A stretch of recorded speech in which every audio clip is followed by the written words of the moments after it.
प्यारे बच्चों, आप सभी को मेरे इस YouTube चैनल पर हार्दिक स्वागत है, अभिनंदन है। आज मैं आपको कोई टॉपिक नहीं पढ़ा रही हूँ, कोई चीज़ें नहीं पढ़ा रही हूँ, बल्कि मैं आपको सोते से जगाने आई हूँ। आप जो डर जाते हो, घबरा जाते हो, विपत्ति जब आती है वास्तव में हमें डराती है। दुख जब आता है तो कोई भी ऐसा व्यक्ति नहीं होगा जो दुख में अस्थिर रहता होगा, विचलित होता है, क्योंकि हम मानव हैं। जब खुशियाँ आती है तो हमारे चेहरे पर मुस्कुराहट आती है, जब विपत्ति आती है हमारा चेहरा झुक जाता है, हमारा वजन कम हो जाता है, हम सोचने लगते हैं और काल्पनिक भय हमारे ऊपर हावी हो जाता है। तो आज मैं आप लोगों को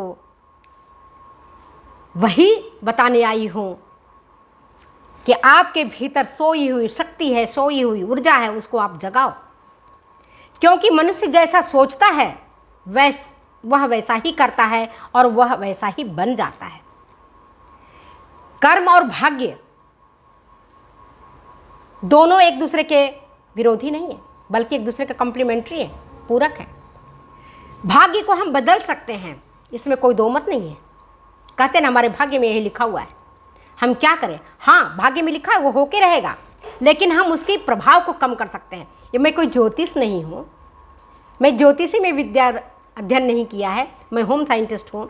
और मैं अपने उन बच्चों को, जो बच्चे मेहनत कर रहे हैं और जो बच्चे कह रहे हैं मैडम हम परेशान हैं, हमें नौकरी नहीं मिल रही है, कोई बात नहीं, फिर वापस लगो, वापस मेहनत करो। आपको पता है तुलसीदास जी लिखते हैं, कर्म प्रधान विश्व करी राखा, जो जस करहि तसहि फल चाखा, सकल परदारथ यही जग माही, कर्महीन नर पावत नाही। दोस्तों, जब हम कर्म करते हैं तो हमारा भाग्य अपने आप बदल जाता है। आप ऐसे सोचो, अगर हमने भूमि में बबूल का पेड़ को बोया है, बबूल के बीज को बोया है, उसमें आम कहाँ से होगा। बोए पेड़ बबूल का, आम कहाँ से हो। आम खाने के लिए हमें तो आम का ही गुठली लगानी पड़ेगी, आम का ही पौधा लगाना पड़ेगा, तभी हमें मीठे रसीले आम मिलेंगे, है ना। तो भाग्य को मत दोस्तों, कर्म करते रहो। कहीं न कहीं हमारे कर्म में कमी रह गई है, कहीं न कहीं हम कर्म करने में चूक गए हैं, जब ही हमें सफलता नहीं मिली है। आप हमारे राष्ट्र कवि श्री राम धारी सिंह दिनकर लिखते हैं,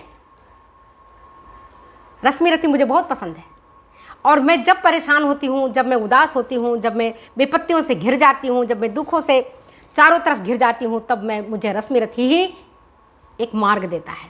मैं उस किताब को लेती हूँ, पढ़ती हूँ।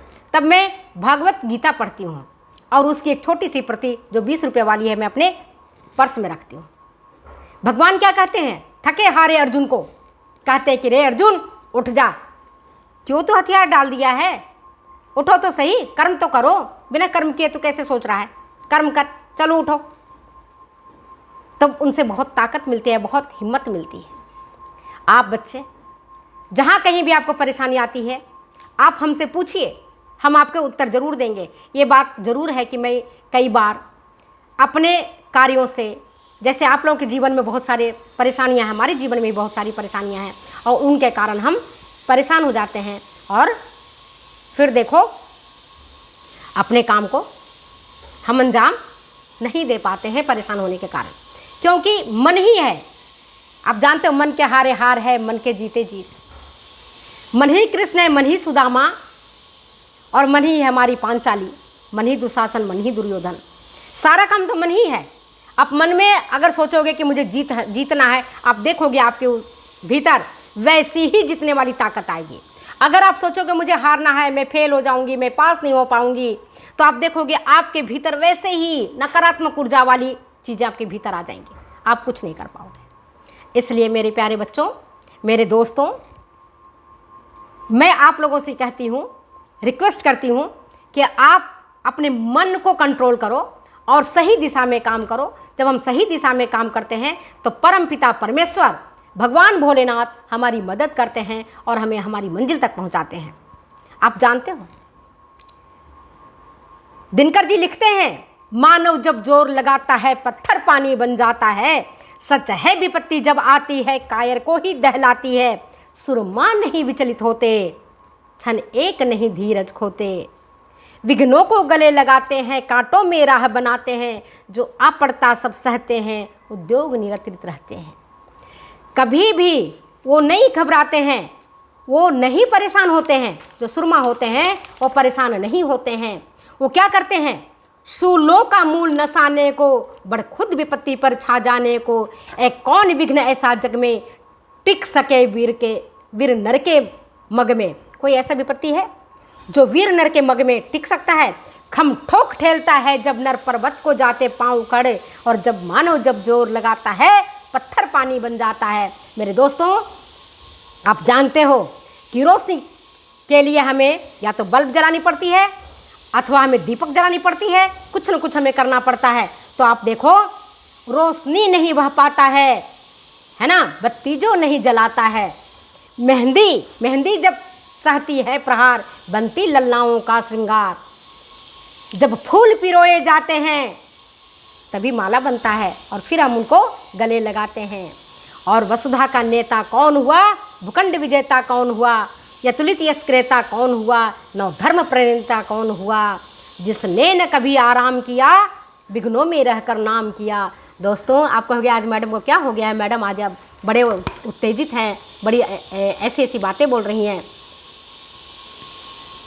दोस्तों, विपत्ति आती है, हमें डराती है, हमें रुलाती है, हमें छुपने के लिए विवश करती है, हमें रोने के लिए विवश करती है।